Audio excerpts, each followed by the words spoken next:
পাহাড়ি গয়াল দিয়ে কোরবানি শুদ্ধ হবে কিনা। আসলে এই গয়াল এই প্রজাতিটা আমাদের দেশে একসময় একেবারে বিলুপ্ত প্রায় এরকম হয়ে গিয়েছিল। সেখান থেকে এখন অনেক খামারিরা পাহাড়ি সেই গয়ালগুলোকে লালন পালন করছে এবং বেশ লাভজনক অবস্থায় তারা পৌঁছে গিয়েছে। আপনারা দেখবেন যারাই এই পাহাড়ি গয়াল নিয়ে কাজ করছে স্বাভাবিক গরুর চাইতে অনেকটা দামে এই বন্য গরুগুলোকে গয়ালগুলোকে তারা বিক্রি করছে। এবং এই পাহাড়ি গরু অথবা গয়াল আপনি যদি এটার গোশতটা দেখেন খুবই সুস্বাদু। এই সুস্বাদু গয়ালের গোশত অথবা বন্য গরুর গোশত এটা আল্লাহ রাব্বুল আলামিন টোটালি আমাদের জন্য হালাল করেছেন। তবে হ্যাঁ, আমরা যখন কোরবানি করতে চাই নবীজি সাল্লাল্লাহু আলাইহি ওয়াসাল্লাম স্পষ্ট করেছেন কোরবানির পশু কোন কোনগুলো কোরবানির পশু হতে পারে।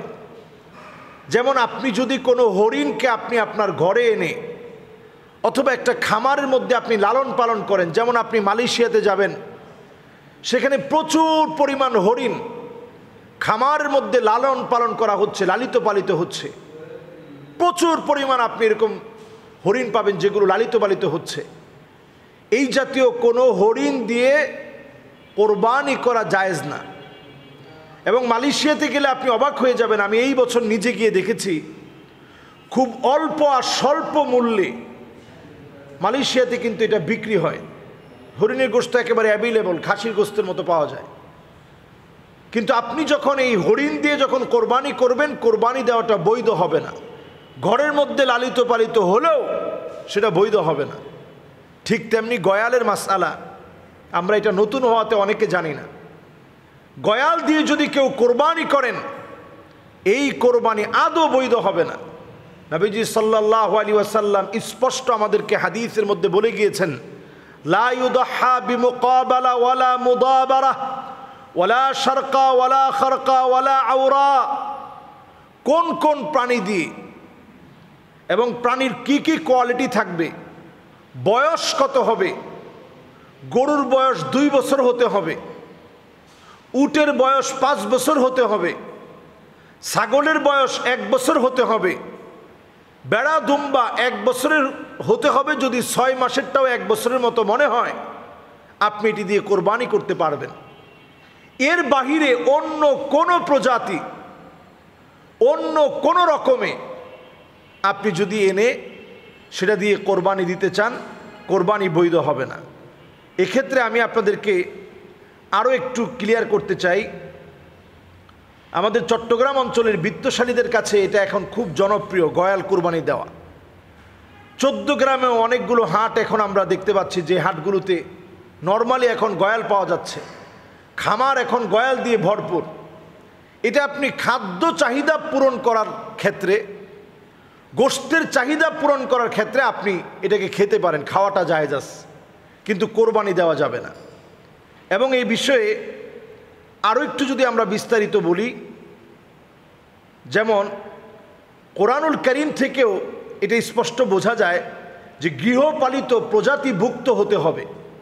যেটা আপনি আল্লাহর রাহে কোরবানি করবেন, এটা গৃহপালিত প্রজাতিভুক্ত হতে হবে। গয়াল কিন্তু গৃহপালিত না, আপনি সেটাকে এনে গৃহপালিত বানানোর চেষ্টা করছেন। এখানে ফতোয়ার কিতাবগুলো থেকে আরেকটি বিশুদ্ধ মত জানা যায় যে কোরবানি শুদ্ধ হওয়ার জন্য পশুটা গৃহপালিত হতেই হবে। তো গয়াল যেহেতু গৃহপালিত না এবং খানার মধ্যেও তারতম্য রয়েছে, আমাদের দেশে গয়ালকে মাটির সঙ্গে, যে মাটিটা লোনা পানির মধ্যে যে মাটিটা থাকে, এমন মাটির মধ্যে একটু লবণ মিশ্রিত করে দিলে এটা খুব পছন্দ করে খায়, যেটা অন্য গরু খেতে পারবে না। এরকম অনেক পার্থক্য থাকার কারণে, এটা গৃহপালিত চতুষ্পদ জন্তু না হওয়ার কারণে আপনি গয়াল দিয়ে আপনি কোরবানি দিতে পারবেন না।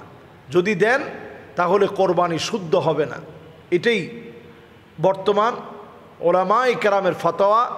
কাজে আপনি কোরবানি শুদ্ধ করার জন্যে কত মূল্য দিয়ে কিনলেন, কি কিনলেন, এটা আল্লাহ দেখবে না।